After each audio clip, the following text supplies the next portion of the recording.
Limited Edition Alpha, August 1993. Banalish Hero. Benalia has a complex caste system that changes with the lunar year. No matter what the season, the only caste that cannot be attained by either heredity or money is that of the hero.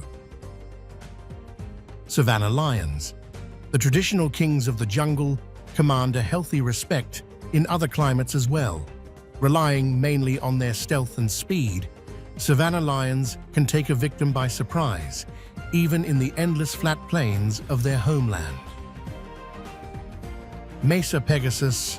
Before a woman marries in the village of Circe, she must visit the land of the Mesa Pegasus. Legend has it that if the woman is pure of heart and her love is true, a Mesa Pegasus will appear, blessing her family with long life and good fortune. Samite Healer. Healers ultimately acquire the divine gifts of spiritual and physical wholeness. The most devout are also granted the ability to pass physical wholeness on to others. White Knight. Out of the blackness and stench of the engulfing swamp emerged a shimmering figure. Only the splattered armor and ichor-stained sword hinted at the unfathomable evil the knight had just laid waste. Pearled Unicorn. Do you know, I always thought unicorns were fabulous monsters too. I never saw one alive before. Well, now that we have seen each other, said the unicorn, if you'll believe in me, I'll believe in you. Lewis Carroll. Northern Paladin. Look to the north. There you will find aid and comfort. The Book of Tal. Wall of Swords. Just as the evil ones approached to slay Justina, she cast a great spell, imbuing her weapons with her own life force. Thus, she fulfilled the prophecy, in the death of your savior will you find salvation. Serra Angel. Born with wings of light and a sword of faith, this heavenly incarnation embodies both fury and purity. Veteran Bodyguard. Good bodyguards are hard to find, mainly because they don't live long. Merfolk of the Pearl Trident. Most human scholars believe that merfolk are the survivors of sunken Atlantis, humans adapted to the water. Merfolk, however, believe that humans sprang forth from merfolk who adapted themselves in order to explore their last frontier. Lord of Atlantis. A master of tactics, the Lord of Atlantis makes his people bold in battle merely by arriving to lead them. Prodigal Sorcerer. Occasionally, a member of the Institute of Arcane Study acquires a taste for worldly pleasures. Seldom do they have trouble finding employment. Wall of Air. This standing windstorm can hold us off indefinitely? Ridiculous. Saying nothing, she put a pinch of salt on the table. With a bang, she clapped her hands, and the salt disappeared, blown away. Wall of Water. A deafening roar arose as the fury of an enormous vertical river supplanted our serenity. Eddies turned into whirling geysers, leveling everything in their path. Phantasmal Forces. These beings embody the essence of true heroes long dead. Summoned from the dream realms, they rise to meet their enemies. Phantom Monster. While, like a ghastly rapid river, through the pale door, a hideous throng rush out forever and laugh, but smile no more. Edgar Allan Poe, The Haunted Palace. Air Elemental. These spirits of the air are winsome and wild and cannot be truly contained.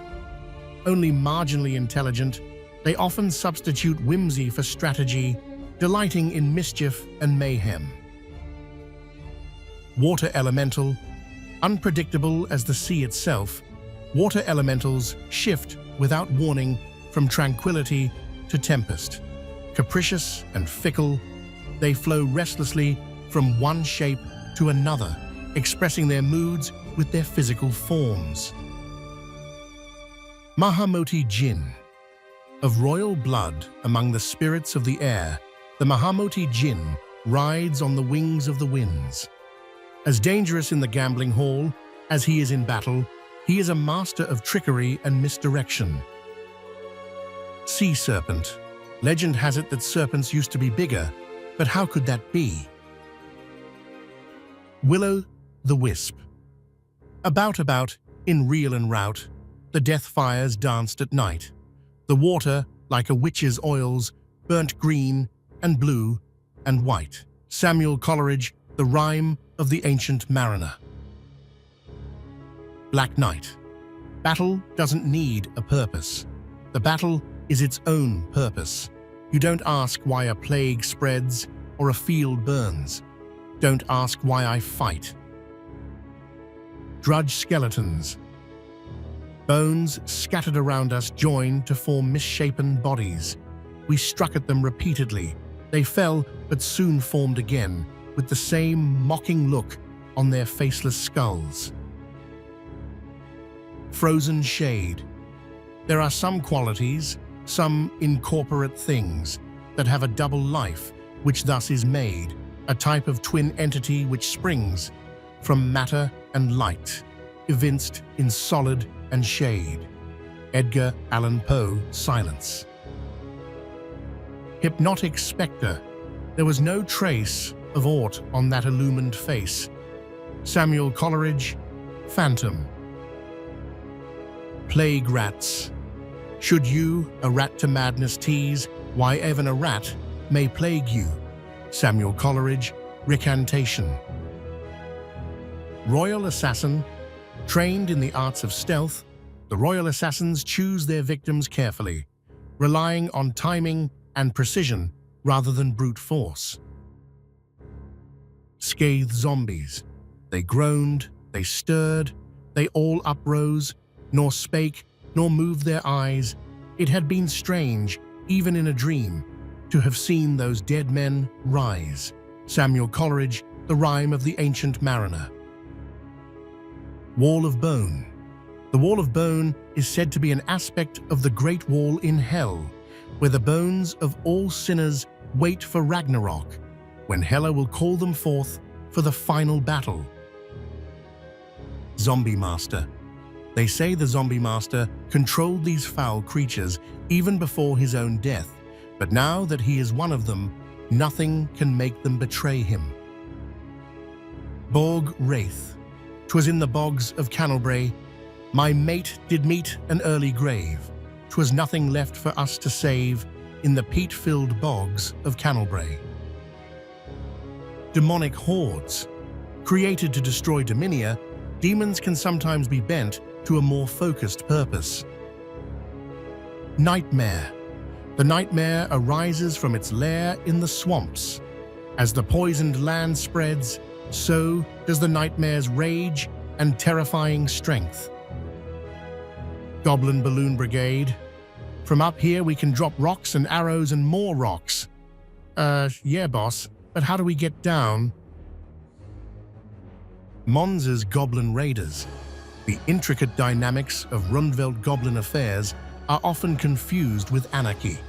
The chaos, however, is the chaos of a thundercloud, and direction will sporadically and violently appear. Pashalik Mons and his raiders are the thunderhead that leads in the storm. Ironclaw Orcs. Generations of genetic weeding have given rise to the deviously cowardly Ironclaw clan. To say that orcs in general are vicious, depraved, and ignoble does not do justice to the Ironclaw. Dwarven Demolition Team. Foolishly, Najib retreated to his castle at Elabar. The next morning, he was dead. In just one night, the Dwarven forces had reduced the mighty walls to mere rubble. Goblin King. To become king of the goblins, one must assassinate the previous king. Thus, only the most foolish seek positions of leadership. Granite Gargoyle. While most overworlders fortunately don't realize this, gargoyles can be most delicious, providing you have the appropriate tools to carve them. The Underworld Cookbook by Asmoranamar Dekardistina Kuldakar. Grey Ogre. The ogre philosopher, Gnurdle, believed the purpose of life was to live as high on the food chain as possible. She refused to eat vegetarians and preferred to live entirely on creatures that preyed on sentient beings. Hurloon Minotaur. The Minotaurs of the Hurloon Mountains are known for their love of battle. They are also known for their hymns to the dead, sung for friend and foe alike. These hymns can last for days, filling the mountain valleys with their low, haunting sounds. Orcish artillery. In a rare display of ingenuity, the orcs invented an incredibly destructive weapon. Most orcish artillerists are those who dared criticize its effectiveness. Sedge Troll. The stench in the hovel was overpowering. Something loathsome was cooking.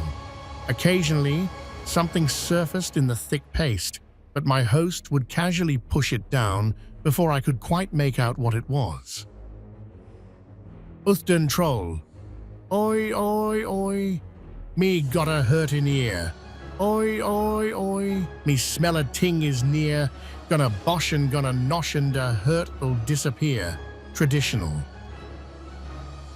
Wall of Fire.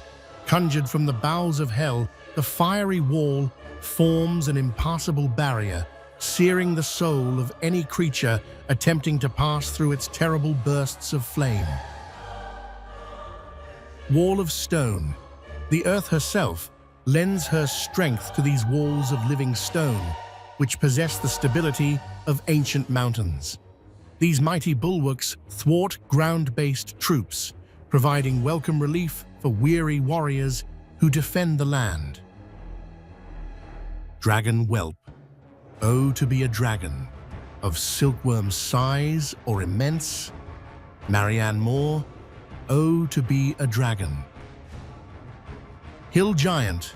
Fortunately, hill giants have large blind spots in which a human can easily hide. Unfortunately, these blind spots are beneath the bottoms of their feet. Rock of Kerr Ridges. We encountered a valley topped with immense boulders and eerie rock formations. Suddenly, one of these boulders toppled from its perch and sprouted gargantuan wings, casting a shadow of darkness and sending us fleeing in terror. Stone Giant. What goes up must come down. Earth Elemental. Earth elementals have the eternal strength of stone and the endurance of mountains. Primordially connected to the land they inhabit, they take a long-term view of things, scorning the impetuous haste of short-lived mortal creatures. Fire Elemental. Fire elementals are ruthless infernos, annihilating and consuming their foes in a frenzied holocaust. Crackling and blazing, they sear swift, terrible paths, leaving the land charred and scorched in their wake. Two-headed giant of Fories. None know if this giant is the result of aberrant magics, Siamese twins, or a mentalist's schizophrenia. Shivan Dragon. While it's true most dragons are cruel, the Shivan dragon seems to take particular glee in the misery of others, often tormenting its victims, much like a cat plays with a mouse before delivering the final blow. Fire-breathing, and topples round the dreary west, a looming bastion fringed with fire. Alfred, Lord Tennyson. In Memoriam. Lanoir Elves. Whenever the Lanoir elves gather the fruits of their forest, they leave one plant of each type untouched, considering that nature's portion.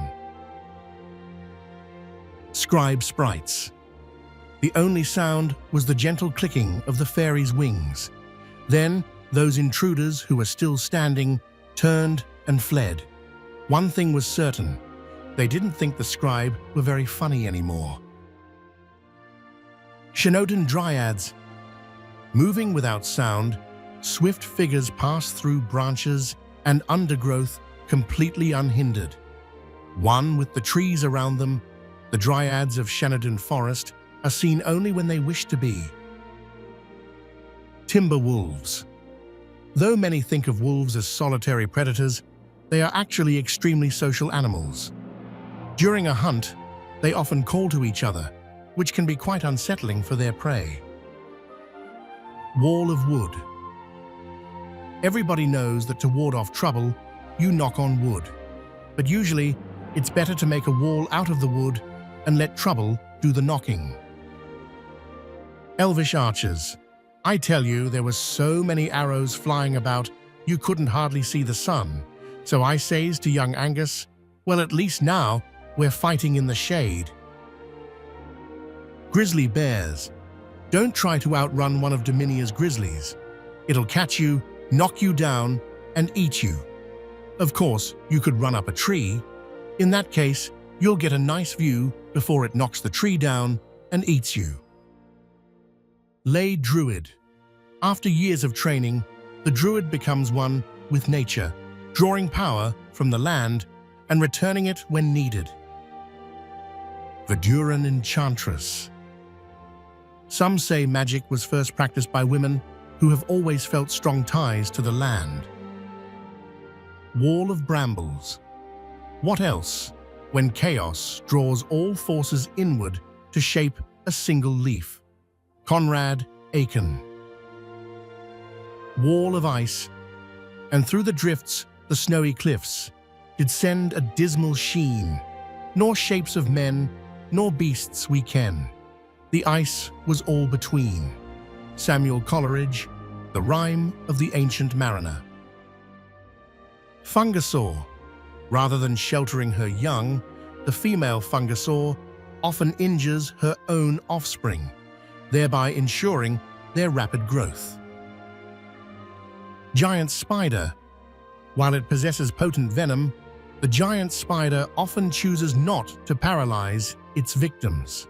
Perhaps the creature enjoys the gentle rocking motion caused by its captive's struggles to escape its web. War mammoth. I didn't think mammoths could ever hold a candle to a well-trained battle horse. Then one day, I turned my back on a drunken soldier. His blow never landed. Mitcha flung the brute over 10 meters. Ironroot tree folk. The mating habits of tree folk, particularly the stalwart ironroot tree folk, are truly absurd. Molasses comes to mind. It's amazing the species can survive at all, given such protracted periods of mate selection, conjugation, and gestation. Thicket basilisk. Moss-covered statues littered the area, a macabre monument to the basilisk's power. Craw worm. The most terrifying thing about the craw worm is probably the horrible crashing sound it makes as it speeds through the forest. This noise is so loud, it echoes through the trees and seems to come from all directions at once. Jade statue. Some of the other guys dared me to touch it, but I knew it weren't no ordinary hunk of rock, Norrin the Wary. Juggernaut. We had taken refuge in a small cave, thinking the entrance was too narrow for it to follow. To our horror, its gigantic head smashed into the mountainside, ripping itself a new entrance. Living wall. Some fiendish mage had created a horrifying wall of living flesh, patched together from a jumble of still recognizable body parts. As we sought to hew our way through it, some unknown power healed the gaping wounds we cut, denying us passage. Obsianus golem. The footstone is connected to the ankle stone. The ankle stone is connected to the leg stone. Song of the Artificer.